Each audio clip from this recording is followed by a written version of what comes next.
Tonight, Iran comes under attack as Israel launches a barrage of airstrikes. Good evening, I'm Dowling. This is ABC News, Northern Territory.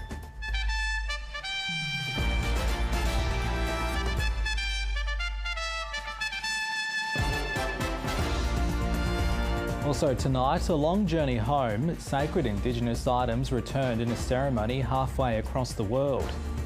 A wet season warning, top-end residents urged to take care to prevent the soil-borne disease melioidosis. And Port Adelaide, Yarrapulti all but seal away a maiden finals berth with an away win over Gold Coast.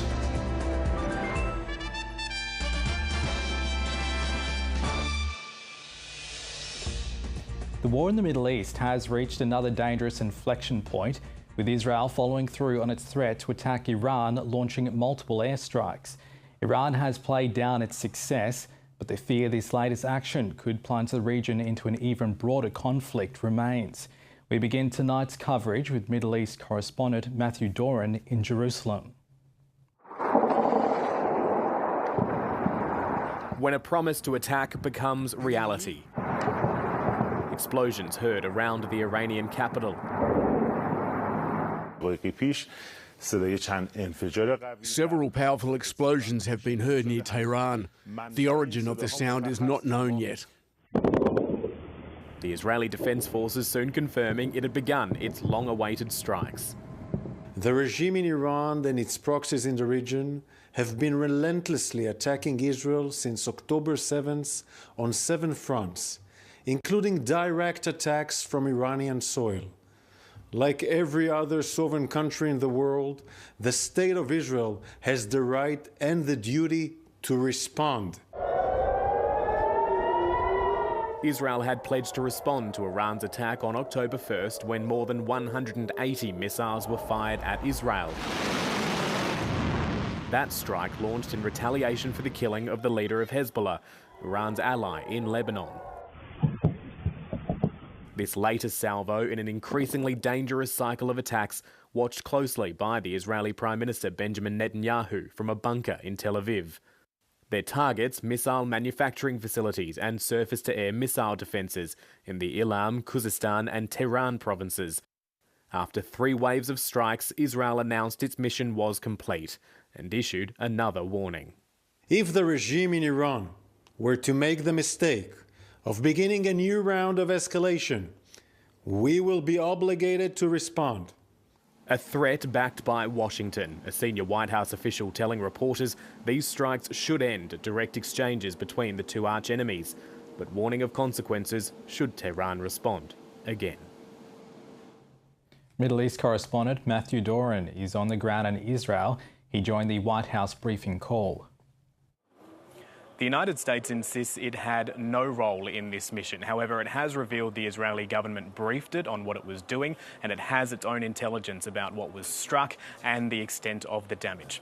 The nature of these strikes, targeting military assets as opposed to, say, nuclear facilities, shows that Israel did heed some of the warnings from the United States to limit the scope of these strikes. Indeed, the US Secretary of State Antony Blinken was here in the last couple of days reiterating that view. But in saying that the US had no direct involvement in this campaign, we do need to point out that Israel continues to be a recipient of significant amounts of US military aid, and we also know that the US has deployed its sophisticated THAAD anti-missile system to Israel in the last couple of days or so, bolstering the country's already advanced air defence systems.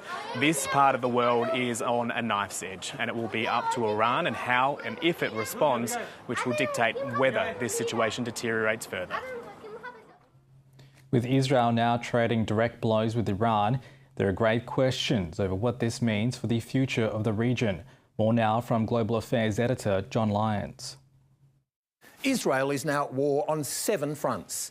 The Middle East has never seen this many wars simultaneously. In recent weeks, Israel has bombed Gaza, the West Bank, Lebanon, Syria, Iraq, Yemen and now Iran. Israel's attack was in retaliation for Iran's missile attack on Israel 3 weeks ago, which in turn was in retaliation for Israel's attack on the Iranian consulate in Syria. So will Iran now yet again retaliate? Having recently been to both Iran and Israel, It's clear to me that neither country wants a full-scale war. Israel would probably win, but both sides would suffer enormously. Until now, it's been Iran's proxies, Hezbollah, the Houthis and Hamas, engaging Israel. It's now a direct war, Iran against Israel. For Iran, the question is, does it want Tehran to end up looking like Gaza? For Israel, the question is, what is its longer-term strategy? Militarily, Israel sees this as a once-in-a-generation opportunity to destroy Hamas and Hezbollah.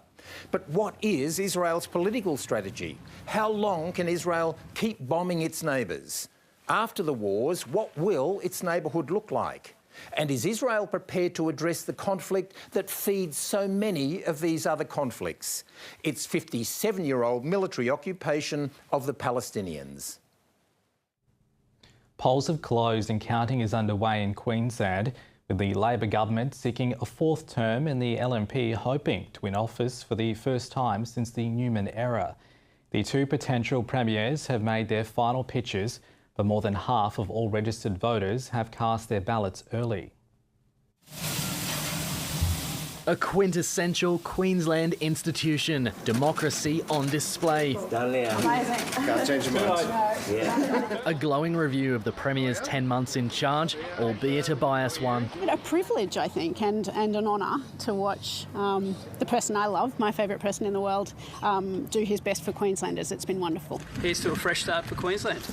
David Crisafulli, how are you? Opposition leader David Crisafulli started his day in the only Gold Coast Labor-held seat of Gavin. If we get the chance, I'd like the opportunity in 4 years' time to earn your trust. We'll see. I'll see what you do and really hope that you don't stuff it up if you get in. The LNP needs a dozen seats to take government for the first time since 2015. Several Brisbane Labor seats, like Cooper here in Ashgrove, are under threat from a strong Greens outfit. The government's challenge is appealing to voters here in the capital while retaining regional seats at risk of flipping to the LNP and Katters. I think it's time for a change. I like the fact that there was $1,000 off my electricity bill. Change needs to happen, and that's why people are going for the smaller parties like One Nation and the Katter Party. I voted for, to keep Stephen Miles in. Especially after the cyclones up here last year, he was fantastic. Bundaberg is Queensland's most marginal seat, held by Labor's Tom Smith by just 9 votes. I think I changed on to the LNP. Maybe they might do something. Potential kingmaker Robbie Katter from Katter's Australian Party has threatened legal action over signage. I've messaged Dave Crisafulli to tell him that he knows that's a lie and take it down, give him the option they've chosen not to. Serious allegations also made in the marginal LNP seat of Currumbin. There's been intimidation, there's been all sorts of things, and it's something that, I'm probably going to sit down and write about it. Almost 2 million Queenslanders cast their ballot early. Alex Brewster, ABC News, Brisbane. A Samoan village has put on a show of green and gold to welcome Prime Minister Anthony Albanese on the final day of a major Commonwealth conference. As Pacific police officers joined forces under a new agreement to strengthen security in the region, the PM was granted a special honour. Foreign Affairs reporter Stephen Jedgetts is in Samoa. In the Pacific, family ties bring great joy, but hold great responsibility too. The Samoan village of Satapuala adopting Australia for the Commonwealth leaders meeting. Flush with green and gold and even inflatable kangaroos. The Prime Minister welcomed with open arms.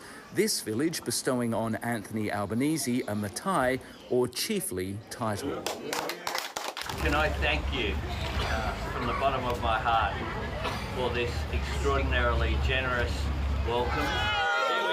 The Prime Minister also celebrating a strategic victory. Leaders and foreign ministers from 8 Pacific countries joining Australia and New Zealand to mark the first deployment of a new police group drawn from 11 nations, helping to provide security in times of need and for major events like this one. In sharing experience and information and in addressing security concerns together. The Pacific family needs to provide security for the Pacific, by the Pacific. When Anthony Albanese talks about the Pacific family providing its own security, the subtext is clear. Australia's uneasy about China's attempts to strike more policing and security agreements across the region. Initiatives like this are about boosting local capability, but they are also, at least in part, about locking China out as a security player in the region. Pacific solidarity, that's also strategic. Stephen Jedgetts, ABC News, Apia. Beyonce was long rumoured to be about to appear with Kamala Harris on the campaign trail, and tonight it had happened. The singer taking the stage in Texas with the Democratic US presidential candidate. Donald Trump was also in the Lone Star State 11 days out from the election. Queen Bee back in her home state to lend a helping hand to the Democratic presidential candidate. I'm not here as a celebrity. I'm not here as a politician. I'm here as a mother. Texas is seen as a safe Republican state, but Kamala Harris came here because it has a near total ban on abortions, and that's a key campaign issue for the Democrats. You who are ground zero in the fight for reproductive freedom. Donald Trump was also in the southern state, trying out his new catchphrase on illegal immigration. We're like a garbage can. We're like a garbage can. First time I said it was last night. Make sure y'all get on the boat. Local star power being deployed in Atlanta, Georgia too. A rapper and a former NFL quarterback among those touring a notoriously crime-ridden and run-down housing estate, encouraging people to get out and vote. If you want change, complaining is not going to work. So instead of complaining, this is your way to be heard. The goal here is to encourage and ignite our communities, especially the communities that are often forgotten about. I might, because she told me to. Can you tell us who you're going to vote for? It ain't going to be Trump. 2.5 million people in Georgia alone have already voted. This time around, both campaigns are encouraging their supporters to vote early. And one of the reasons is that allows them to get a lot of information on which demographics are casting ballots, allowing them to fine-tune who they still need to reach out to. Georgian residents over the age of 65 have been particularly enthusiastic about early voting, so that's potentially a positive for the Trump campaign. Potential positive sign for the Harris campaign is women voters have really been taking up early voting as well. As a race without a clear front-runner nears the finishing line. Barbara Miller, ABC News, Atlanta, Georgia. Members of a remote Indigenous community have travelled across the world to bring back dozens of sacred items sold to a German researcher more than 50 years ago. Stone knives, shields and spear throwers are among the pieces that have been returned to representatives of the Walpri community of Yuendumu at a ceremony in Frankfurt. Reporters Anisha Polarisetti and Michelle Rimmer have this special report from Yuendumu and Frankfurt. In Australia's Red Centre, the remote town of Yuendumu is 300 kilometres north of Alice Springs. 50 years ago, a German researcher visited the community to capture Walpri culture on film and left with dozens of sacred items and cultural objects. It don't belong to everyone. It don't belong to anyone from that side of the place, of the community. Half a century later, Jamie Hampton from the Walpri Project tracked the missing items to Frankfurt. Hey, is this Bernhoff speaking? Yes, this is Jamie. The late German researcher's son, who joined him on a visit to Yuendumu, had them in his personal collection. Bernhoff remembers a lot of those conversations his father had with those elders, and because of that, he'd always, wanted to eventually give these objects back to the community. That time has now come. It's been, a long journey for the Walpri Project, and it's good that we're gonna bring our ancestors' objects back. We're doing it for our children, like our elders have done it for our generation. Now a team from the Walpri community are making the 14,000-kilometre journey to Germany to bring the sacred objects back home.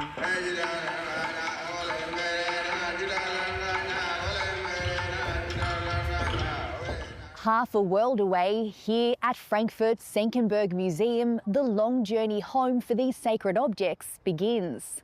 The collection includes stone knives, spear throwers and shields.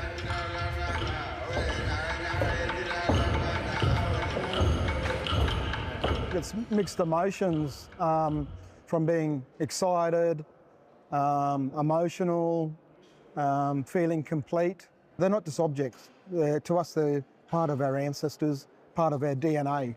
The community will also be given around 7 hours of video footage filmed in Yuendumu in the 1970s.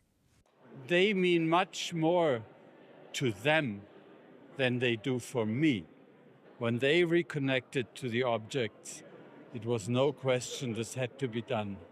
And I'm happy we did it. For the Warlpiri community, these items don't just unlock a piece of history, they offer the opportunity for future generations to connect with their culture. It's not just with us as men, it's women, it's young people that are now saying, hey, you know, we've got to do more of this. The objects will be temporarily stored at the South Australian Museum until a cultural centre in Yuendumu is finished. Once there, their journey home will be complete.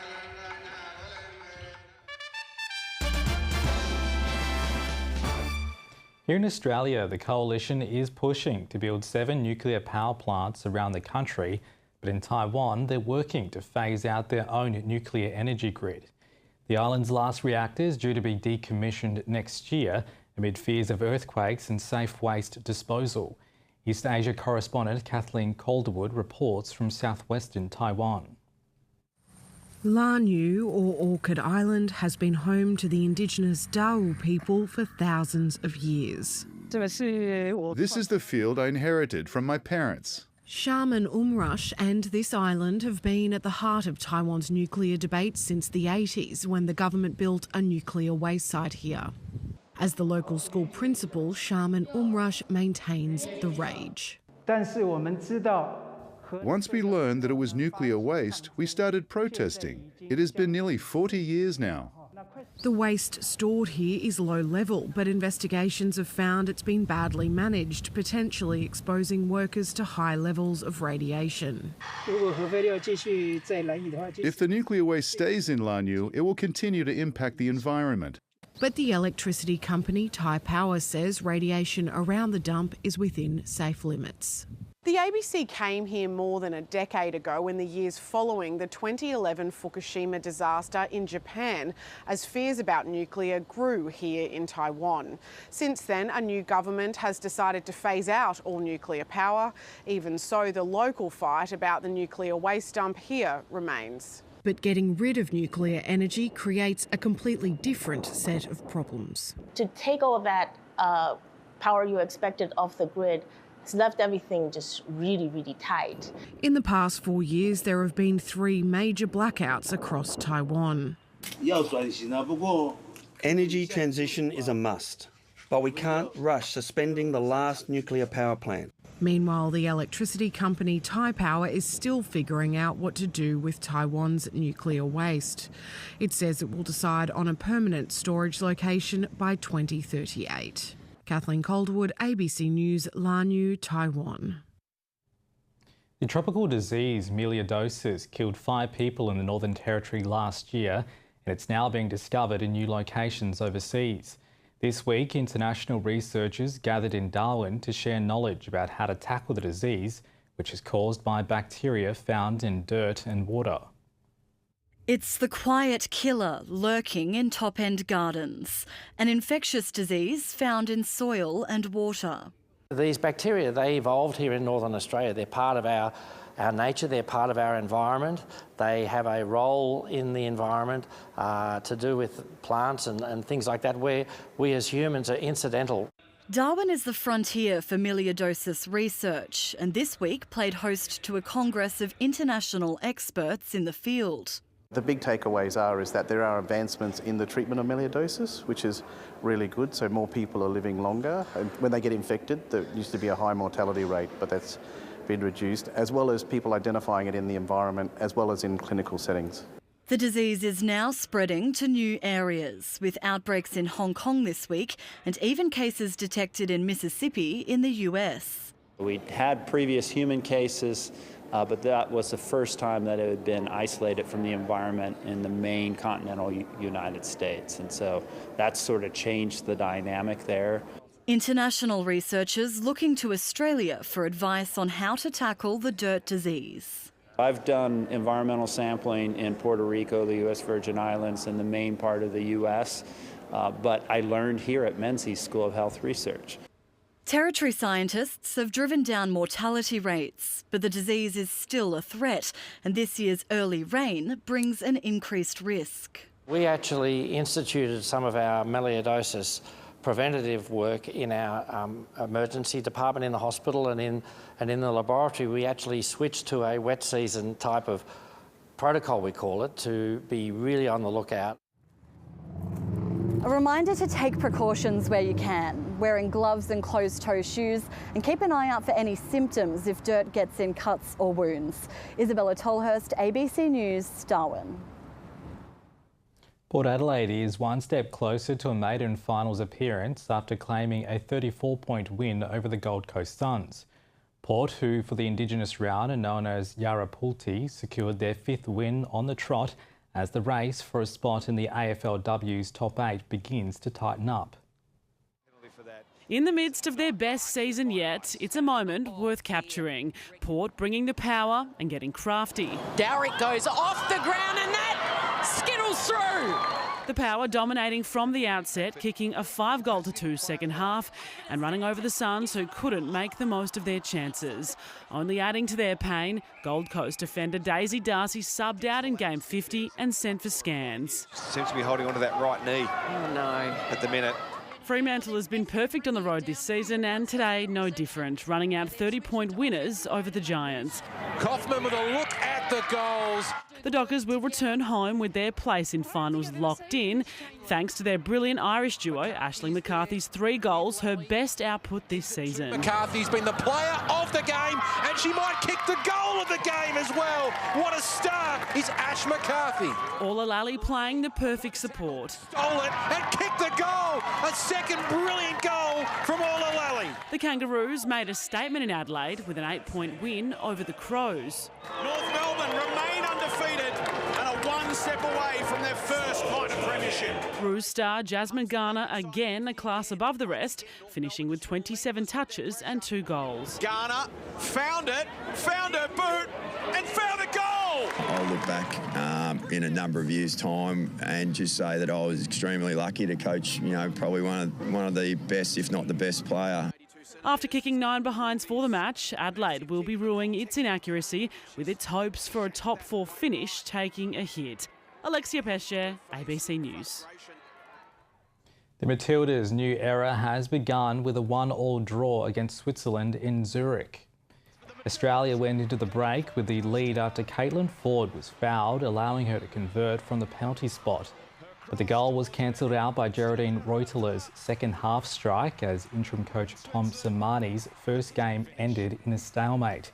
He says he wants a stronger defensive effort in the next game with Germany on Tuesday morning. I was a little bit disappointed with the quality of the goal that we gave away. So hopefully the German game might be a little bit more open, but it also may give us more opportunities attacking wise. Jockey James McDonald has made history, becoming just the 3rd rider to win 3 straight Cox Plates after a dominant victory in the Weight for Age Championship today. The favourite heading into the race, Prognosis, ran in 2nd, while the James Cummings-trained broadsiding claimed 3rd in a photo finish. Storming to victory. She's 5 lengths in front. James McDonald's 3rd Cox Plate, a win for the ages. The 7-year-old guiding McDonald to his 100th Group 1 victory. She won like winks. It's just a phenomenal performance. When you buy these horses, you hope. Not in your wildest dreams do you think you're going to win a Cox Plate. A scare at track work earlier in the week cast doubt over the mare's health heading into the race. The Cox Plate's on every year. If she didn't make it, who cares? She's alive and James is alive. Yeah. Conditions at Moonee Valley were ideal. Look at the day. I mean, unbelievable. Could it be better than this? And a familiar tune signalled the countdown to the race of the day.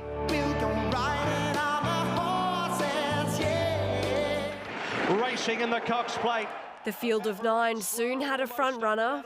Kieran Maher trained Pride of Jenny out in front for much of the 2,040-metre race. Pride of Jenny is the leader in the Cox Plate. But with the finishing post in sight, McDonald made his move.